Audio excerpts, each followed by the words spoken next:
The Palestinian Foreign Ministry urges the international community to take action against Israeli aggression and end the occupation. Syrian interim president Ahmed al-Shara signs the constitutional declaration marking the foundation for a new Syria.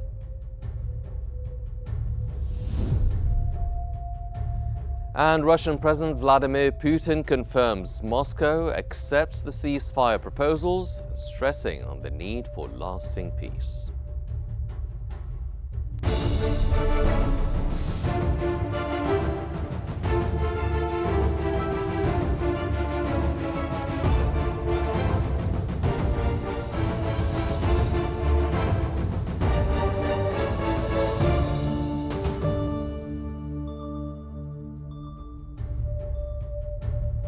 It's 10 a.m. Cairo local time and you're now watching Qnews. I'm Henny Saif and we begin today's bulletin with the latest developments in Gaza.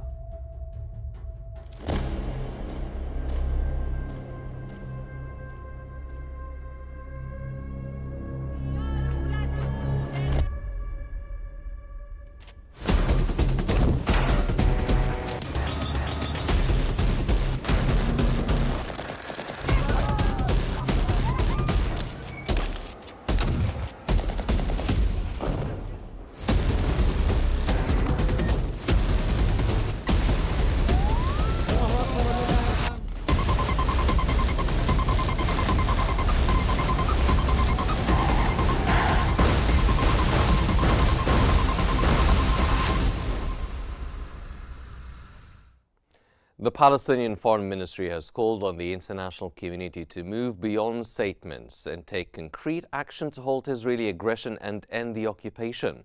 In a strong statement, the ministry criticized the lack of global intervention, warning that words alone cannot address the severity of Israeli actions. It reaffirmed its diplomatic efforts to pressure Israel, condemning the ongoing siege on Gaza, the expansion of West Bank annexation, settler violence, and collective punishment, particularly during the holy month of Ramadan.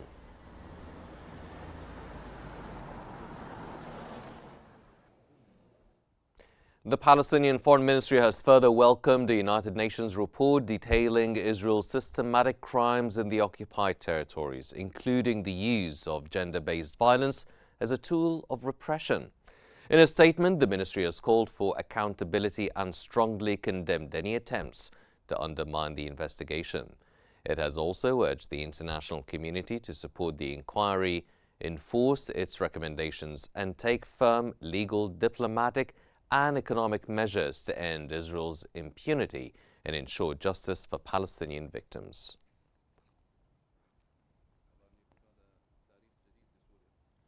A total of 41 injured individuals along with their caregivers arrived and were immediately transferred to Egyptian hospitals for full medical treatment. Meanwhile, Israel continues to block humanitarian aid from entering Palestinian territories for the 14th consecutive day, maintaining its siege by shutting border crossings and restricting essential supplies.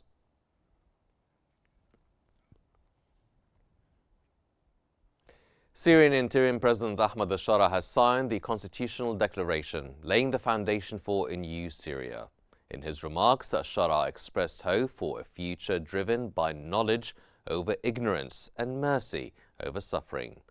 The drafting committee emphasized freedoms, cultural diversity, and a balance between security and liberty.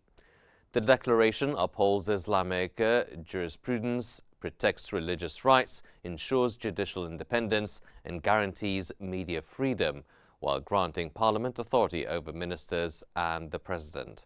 The transitional period is set to last 5 years.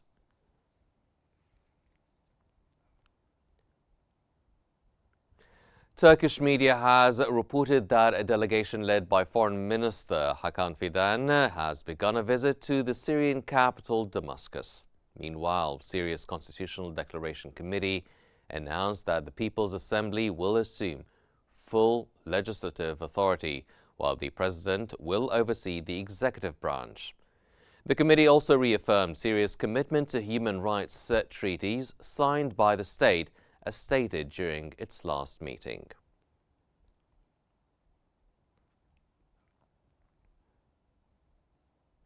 The Lebanese cabinet appointed Brigadier General Rodolphe Haikal as Army Commander and Brigadier General Ra'id Abdullah as Director General of Internal Security. Minister of Information Paul Moros confirmed the appointments were based on expertise and merit. Brigadier Generals Hassan Shukir and Edgar Lawandos were also named to key security roles. Additionally, the cabinet approved recruiting 4,500 soldiers for the army in 3 phases.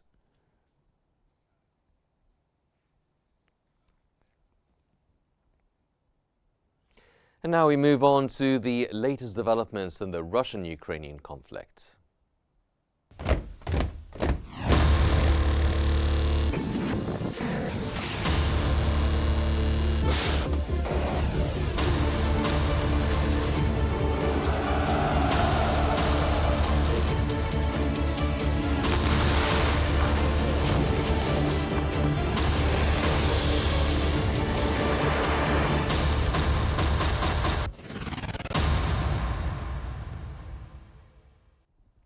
Russian President Vladimir Putin has confirmed that Moscow accepted ceasefire proposal, emphasizing the need for a lasting peace that addresses the crisis' root causes.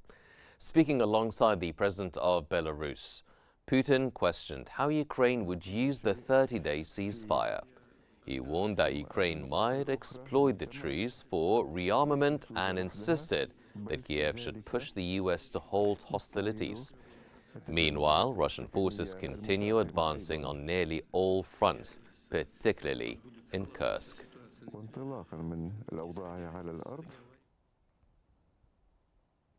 Ukrainian President Volodymyr Zelensky has accused Russian President Vladimir Putin of manipulation and stalling to prolong the conflict, dismissing Putin's remarks on a U.S. proposed temporary truce.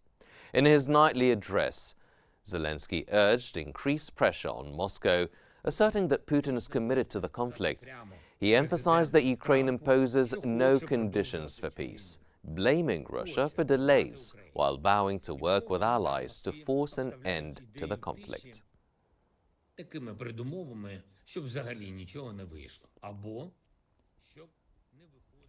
The group of ministers from the G7, along with the European Union, convened in the remote tourist town of La Malbaie for meetings on Thursday and Friday that in the past have been broadly consensual. U.S. Secretary of State Marco Rubio briefed his colleagues on talks with Ukraine in Jeddah, Saudi Arabia, where Kiev said it was ready to support a 30-day ceasefire deal.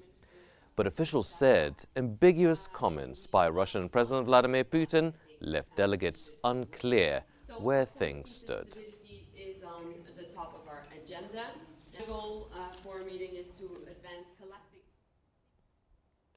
Russian authorities have temporarily suspended all flights at Saratov International Airport in an unexpected precautionary move, sparking speculation about its reasons.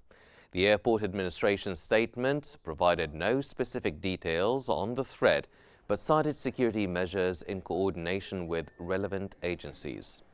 Emergency teams are conducting thorough inspections, while reports suggest potential security threats, possibly linked to suspicious objects. Authorities have not ruled out sabotage or an attempted attack on civilian infrastructure.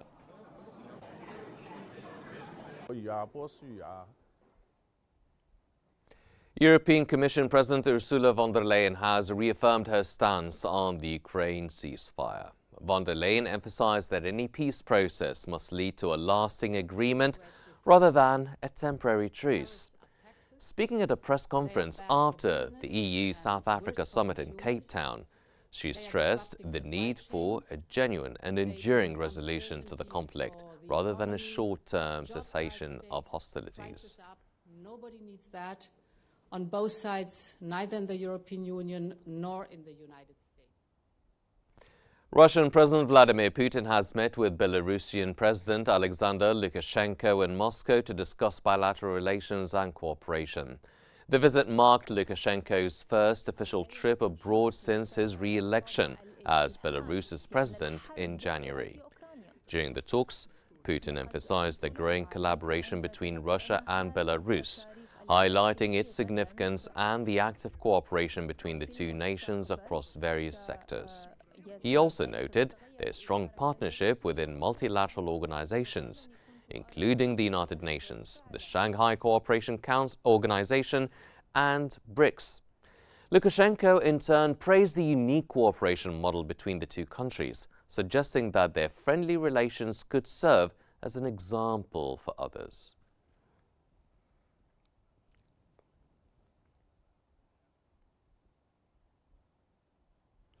And now we move on to Selma in our newsroom for the economic updates. Selma. Thank you, Hani. And now we move to the economic news, where we present you with the latest insights and developments around the world.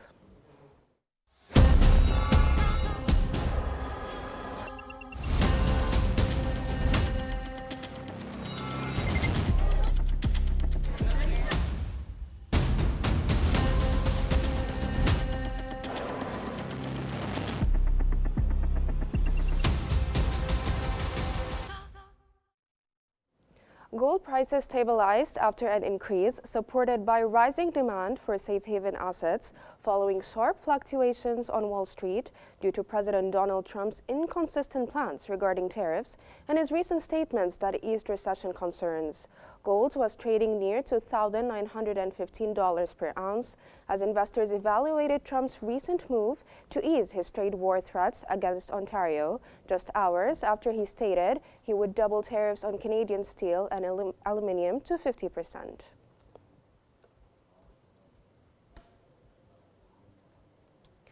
Oil prices have increased as the United States tightened sanctions on Iran and Russia, partially recovering from the significant losses sustained the previous day. Brent crude rose to around $70 per barrel after falling by $1.5 in the previous percent, while West Texas Intermediate dropped below $67 per barrel.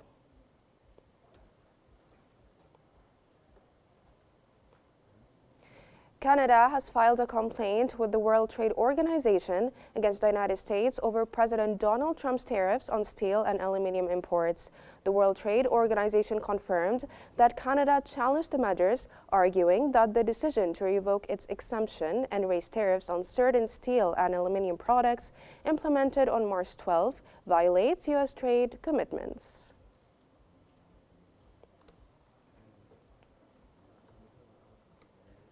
Egyptian aluminium company has signed an agreement with Norwegian firm Scatec to develop a 1.1 gigawatt solar power plant to supply clean energy to its complex in Naga Hammadi, southern Egypt.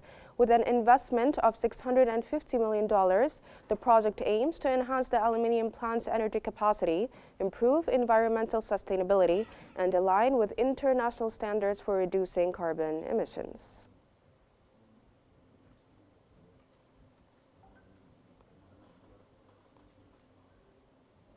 And now we go back to Hani in our studio. Thank you, Selma. And moving on with our news, U.S. President Donald Trump has told NATO Secretary General Mark Rutte that U.S. control over Greenland is crucial for global security, intensifying his push to annex the Arctic island. During their meeting at the White House, Trump warned of influential players operating along Greenland's coast, emphasizing the need for vigilance. When asked directly about annexation, he responded confidently, stating that he believes it will happen. Why should we subsidize another country for $200 billion? It costs us $200 billion a year. A Chinese envoy to the United Nations has urged all parties in Sudan to agree on a ceasefire during Ramadan as soon as possible. The conflict between the Sudanese armed forces and the paramilitary rapid support forces has been escalating, particularly in Khartoum and central and western Sudan, with both sides preparing for decisive battles. China's permanent representative to the UN, Fu Kong, told the Security Council that next month will mark 2 years since the conflict began, yet there are still no signs of peace. He condemned recent RSF attacks on camps for displaced people near Al-Fashir in western Sudan, warning that continued hostilities have worsened the humanitarian crisis, with rising civilian casualties and mass displacement. 中方重申。 U.S. Secretary of State Marco Rubio has stated that President Donald Trump seeks peace, not new wars, and will never allow Iran to establish a foothold in the Americas. Rubio praised Panama's efforts to distance itself from China, emphasizing that the U.S. won't let the Panama Canal fall under Chinese control. Rubio also noted that illegal border crossings last month were near zero, reflecting strengthened immigration policies. See what the response is. If their response is yes, then we know we've made real progress and there's a real chance of peace. If their response is no, it would be highly unfortunate and it would make their intentions clear. So that's what we're hoping to hear from them. And obviously, as I said, this was not prearranged. Portuguese President Marcelo Rebelo de Sousa has called for early parliamentary elections on May 18th, the third in just over 3 years after the centre-right minority government lost a confidence vote. The Portuguese Prime Minister, facing scrutiny over a family-linked consultancy firm, denies wrongdoing. While his party backs him, analysts blame him for the crisis, with polls showing declining public trust in his leadership. Apesar da diferença tangencial entre nós e a AD, e sem desrespeitar os votos e os eleitores do círculo. In a warehouse on the outskirts of Shanghai, nearly 100 humanoid robots have been training for 17 hours a day, learning to make sandwiches, clean counters, and arrange flowers. These repetitive movements are not just demonstrations. They are part of a data-driven effort to advance AI-powered automation. Chinese robotics firm Agibot has been developing humanoid robots capable of handling everyday tasks, from household chores to retail work, as part of a broader push to integrate artificial intelligence into daily life. To enhance their learning, the company has set up simulated environments, including a fully stocked convenience store and a furnished apartment. Inside, Agibot's Genie 1 robots perform real-world tasks under human supervision, generating data that feeds into the company's central AI system to refine its large-scale learning models.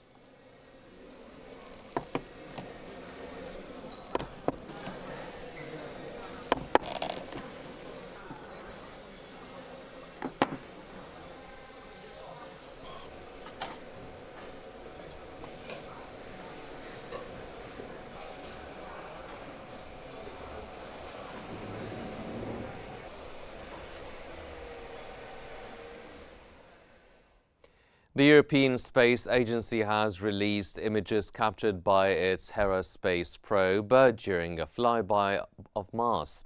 The maneuver used the planet's gravity to propel the probe towards its final destination, the asteroids Dimorphos and Didymus. According to project manager Ian Carnelli, the Hera mission aims to develop a defense system and refine asteroid deflection into a reliable and repeatable technique. ESA estimates that over 100 million asteroids exist in the solar system, with 30,000 currently being tracked as potentially hazardous.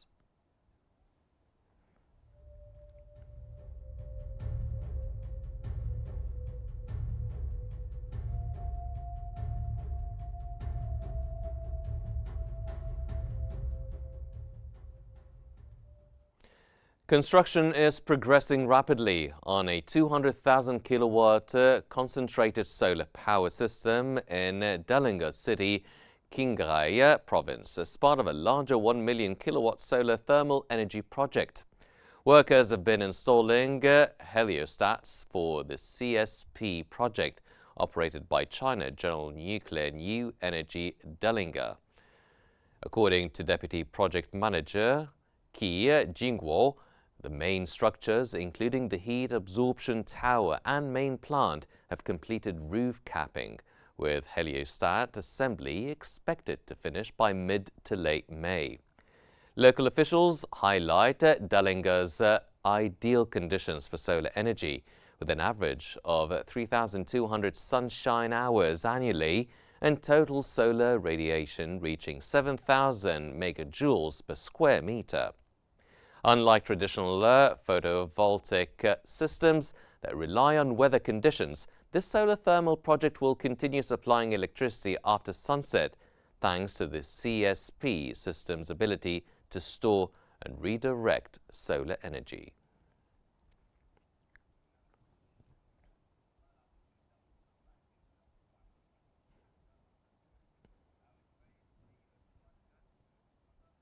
India's Border Security Force, BSF, marked the Hindu festival of Holi with vibrant celebrations, dancing to drum beats and smearing each other with bright-colored powders. Soldiers also shared sweets as they celebrated with their colleagues away from their families. Deputy Inspector General of the BSF in Jaisalmer, Yogendra Singh Rathore, highlighted the significance of the celebration, stating that the force was enjoying Holi together while remaining committed to protecting the borders. Holi, which marks the arrival of spring, is officially said to be celebrated on March 14th this year.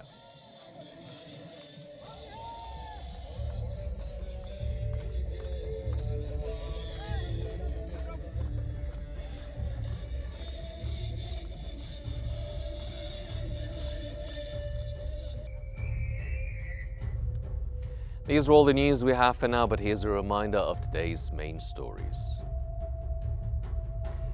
The Palestinian Foreign Ministry urges the international community to take action against Israeli aggression and end the occupation.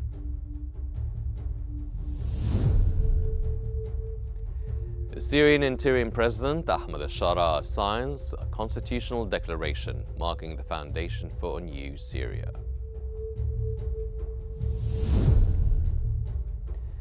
And Russian President Vladimir Putin confirms Moscow accepts ceasefire proposals, stressing the need for a lasting peace.